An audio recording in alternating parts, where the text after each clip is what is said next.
नमस्कार, 11 बजे की खबरों में आप सभी का स्वागत है। मैं हूं नीलू। तो आज विधानसभा में सीएम का भाषण होना है। सीएम योगी बजट सत्र पर भाषण देने वाले हैं। 22 फरवरी को पेश किया था बजट और अब इसको लेकर बजट भाषण है। 5.5 लाख करोड़ का बजट पेश किया गया था। बजट पर चर्चा में विपक्ष ने लगातार हंगामा खड़ा किया था। आज विपक्ष के सवालों के भी जवाब देंगे सीएम योगी। तो बजट भाषण है आज सीएम का और कहा जा रहा है एक बार फिर से हल्ला हंगामा होने के आसार सदन में। 22 फरवरी को पेश किया था 5.5 लाख करोड़ का बजट। बजट पर चर्चा में विपक्ष ने लगातार हंगामा किया था और आज बजट भाषण है मुख्यमंत्री का। इस दौरान विपक्ष के कई सवालों का जवाब भी आज सीएम देने वाले हैं।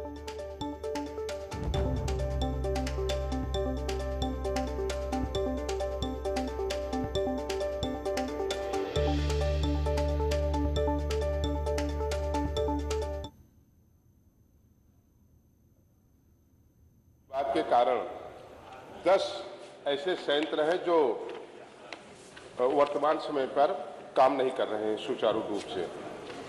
दूसरे में कहा कि हमने पूछा था कि क्या उक्त संयंत्रों से प्रदूषण से उन क्षेत्रों में संक्रामक बीमारियां हो रही हैं, तो उत्तर है जी नहीं।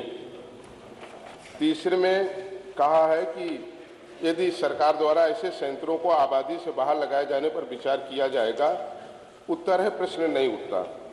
माननीय अध्यक्ष जी, आपके माध्यम से माननीय मंत्री जी से ये पूछना भी चाहूँगा और आग्रह पूर्वक उनको जानकारी में भी देना चाहूँगा कि अगर ये संयंत्र लगे हुए हैं तो निश्चित तौर से नगर पालिकाएं, नगर निकाय कूड़ा वहाँ इकट्ठा कर रही हैं।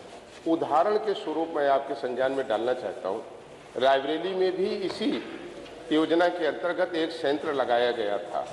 वो संयंत्र जिन भी कारणों से लगा वो घनी आबादी के बीच में लगा। लगभग 3000 ट्रक वहां पर कूड़ा इकट्ठा है। इसको प्रदूषण विभाग ने अपनी रिपोर्ट में कहा, ये रिपोर्ट हमारे पास है, उसने स्वीकार किया। तो सदन की कार्यवाही शुरू हो चुकी है और आज ही मुख्यमंत्री का बजट भाषण भी है। चलिए बढ़ते अगली खबर की ओर। गवर्नर आनंदीबेन पटेल 3 दिनों के दौरे पर प्रयागराज आ रही हैं और यहां वो कई कार्यक्रमों में शिरकत भी करेंगी। कल वो राष्ट्रीय टंडन मुक्त विश्वविद्यालय और रज्जू भैया राज्य विश्वविद्यालय के दीक्षांत समारोह में शामिल होंगी और इसके साथ ही भगवान राम और निषाद राजगृह की मित्रता के पवित्र स्थान श्रृंगवेरपुर धाम भी जाने का कार्यक्रम है। श्रृंगवेरपुर गांव में धाम में दर्शन पूजन भी आज होना है आनंदीबेन पटेल का। तो दीक्षांत समारोह में होंगी शामिल 3 दिनों का ये दौरा से कार्यक्रम प्रारंभ कर महामहिम यहाँ 10 बजे से कार्यक्रम प्रारंभ करेंगे। ये हमारे लिए बहुत उपलब्धि की बात है, हर्ष का विषय है कि प्रदेश की मुखिया और विश्वविद्यालयों के कुलाधिपति इस अवसर पर अध्यक्षता करने के लिए आ रहे हैं। यह दीक्षांत समारोह कई मामलों में अनूठा होने जा रहा है। और प्रधानमंत्री मोदी ने आज आत्मनिर्भर भारत को लेकर एक वेबिनार पर चर्चा की है। प्रधानमंत्री मोदी ने वेबिनार में कहा कि देश की प्रगति के लिए भारत का आत्मनिर्भर होना बहुत ज्यादा जरूरी है और इसके लिए जरूरी है कि युवा खुद पर भरोसा करें। साथ ही पीएम ने कहा कि समुद्र संपदा को देश में बढ़ा और बायो रिसर्च पर ज्यादा फोकस करने की जरूरत है। इसके लिए देश में नए शोध संस्थानों को खोला जाएगा। प्रधानमंत्री मोदी ने कहा कि दुनिया में भारतीय प्रतिभा की मांग बढ़ी है और अब वक्त आ गया है कि देश के लिए ये प्रतिभाएं काम आए। अपने पर्सनल, इंटेलेक्चुअल, इंडस्ट्रियल टेम्परामेंट और टैलेंट को दिशा देने वाले पूरे इकोसिस्टम को ट्रांसफॉर्म करने की तरफ तेजी से बढ़ रहा है। इसे और गति देने के लिए आप सभी से बजट से पहले भी सुझाव लिए गए थे। नई राष्ट्रीय शिक्षा नीति के संबंध में भी देश के लाखों लोगों से विचार विमर्श करने का सौभाग्य मिला था और अब इसके इम्प्लीमेंटेशन के लिए हम सभी को साथ मिलकर चलना है। साथियों, आत्मनिर्भर भारत के निर्माण के लिए देश के युवाओं में आत्मविश्वास उतना ही जरूरी है। आत्मविश्वास तभी आता है जब युवा को अपनी एजुकेशन, अपनी नॉलेज, अपनी स्किल पर पूरा भरोसा हो, विश्वास हो।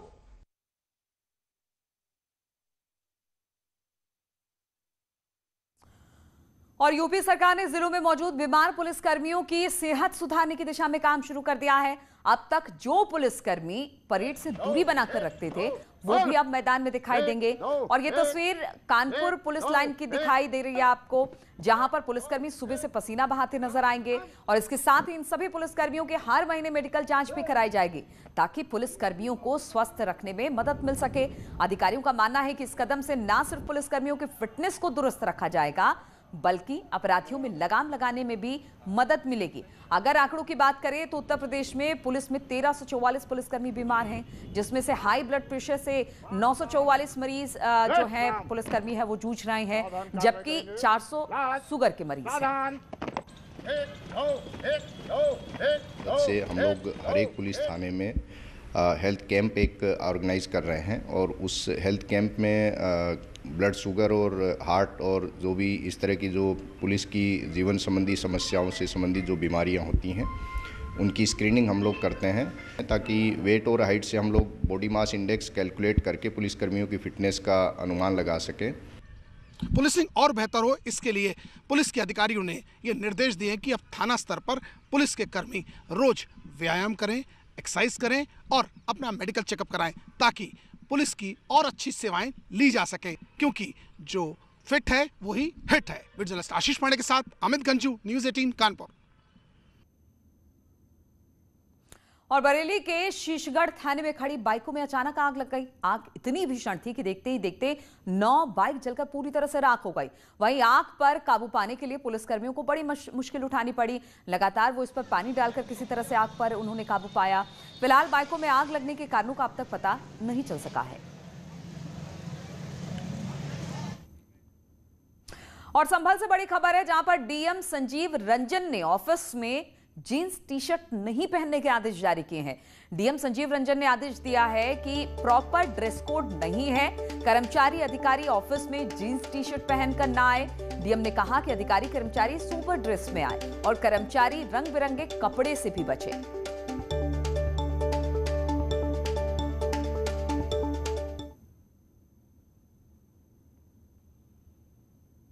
बात की ये ड्रेस कोड तो कोई प्रॉपर नहीं किया गया है, लेकिन ये है कि जो ऑफिसर्स या सरकारी कर्मचारी हैं वो जींस पैंट इत्यादि में ना है। तो ये आपके माध्यम से मैं लोगों को भी बोल रहा हूँ, जो देख रहे होंगे हमारे कर्मचारी, वो इस चीज़ का ख्याल रखें कि जींस पैंट और टी शर्ट इत्यादि में ना है, जो ड्रेस है वो। और अमरोहा में अपने प्रेमी के साथ मिलकर परिवार के 7 लोगों के कत्ल के इल्जाम में फांसी की सजा पाई शबनम को रामपुर से बरेली जिला जेल में शिफ्ट किया गया है। रामपुर की जेल में एक महिला के साथ फोटो वायरल होने के बाद उसे बरेली की हाई सिक्योरिटी जेल भेज दिया गया, जहां पर कोरोना गाइडलाइन का पालन करते हुए शबनम को जेल में ही 21 दिन के लिए क्वारंटीन कर दिया गया है। आपको बता दें कि अप्रैल 2008 को अमरोहा के 52 खेड़े गांव में शबनम ने प्रेमी के साथ मिलकर अपने ही परिवार के 7 सदस्यों को मौत के घाट उतार दिया था। शबनम को कल जिलाधिकारी महोदय रामपुर के आदेश से रामपुर जेल अधीक्षक द्वारा यहाँ बरेली जिला जेल में शिफ्ट किया गया है और मृत्युदंड की सज़ा से दंडित है और जेल मैनुअल में जो प्रावधान है उसके हिसाब से इनको रखा जाएगा। और सुप्रीम कोर्ट में आज मुख्तार अंसारी को वापस उत्तर प्रदेश भेजने के मामले में सुनवाई होगी। उत्तर प्रदेश सरकार की याचिका पर यह सुनवाई होनी है, जिसमें मुख्तार अंसारी को वापस सौंपने की मांग है। 2019 में पंजाब लाया गया था मुख्तार धमकी के केस की सुनवाई के लिए, लेकिन तब से पंजाब सरकार ने मुख्तार को वापस नहीं भेजा। हर बार बीमारी का हवाला दिया गया। दरअसल मंगलवार को ही मामले की सुनवाई होनी थी, लेकिन सॉलिसिटर जनरल तुषार मेहता के दूसरे मामलों में व्यस्त होने के चलते सुनवाई टल गई थी।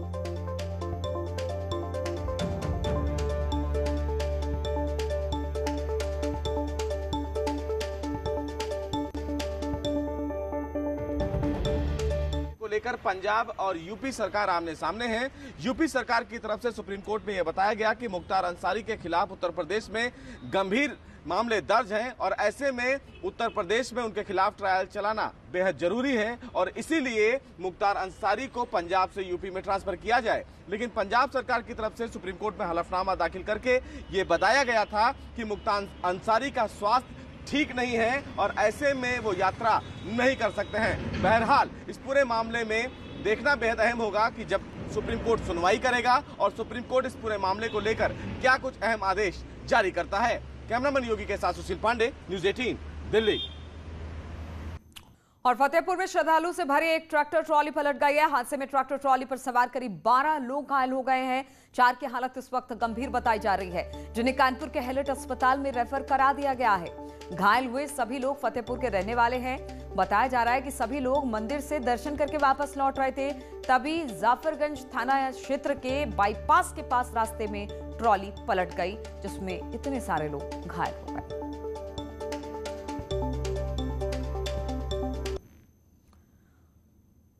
और फतेहपुर से ही खबर है, यहां पर एक घर में अचानक भीषण आग लगने से अफरा तफरी मच गई। आसपास के ग्रामीणों ने किसी तरह से आग पर काबू पाया। काफी प्रयास उसके लिए करना पड़ा उन्हें, लेकिन आग जब बेकाबू होने लगी तो फायर ब्रिगेड को बुलाना पड़ा आग बुझाने के लिए। फायर ब्रिगेड ने फिलहाल आग पर काबू पा लिया है। मामला जहानाबाद थाना क्षेत्र के अंबेडकर नगर कस्बे का है, जहां पर आग की चपेट में आने से घर में रखा नकदी सहित सामान जलकर पूरी तरह से खाक हो गया।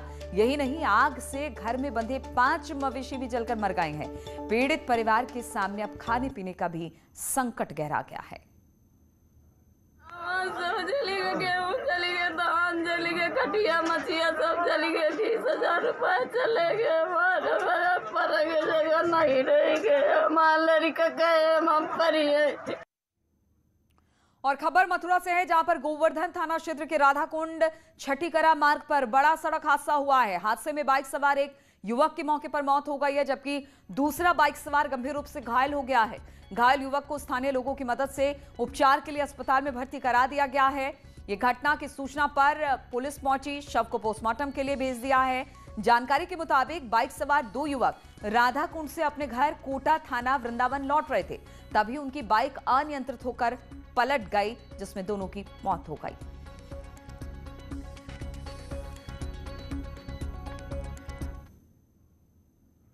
और एटा में टेंट के गोदाम में आग लग गई है। देखते ही देखते आग ने विकराल रूप धारण कर लिया और इस घटना में लाखों रुपए का सामान भी जलकर राख हो गया। गोदाम में खड़ी एक कार, एक ट्रैक्टर और एक बाइक भी जलकर इसमें खाक हो गई है। फायर ब्रिगेड की टीम ने 2 घंटे की कड़ी मशक्कत के बाद किसी तरह से आग पर काबू पाया। GS पुरम इंडस्ट्रियल एरिया का ये मामला है, जहां पर ये भीषण आग लगी।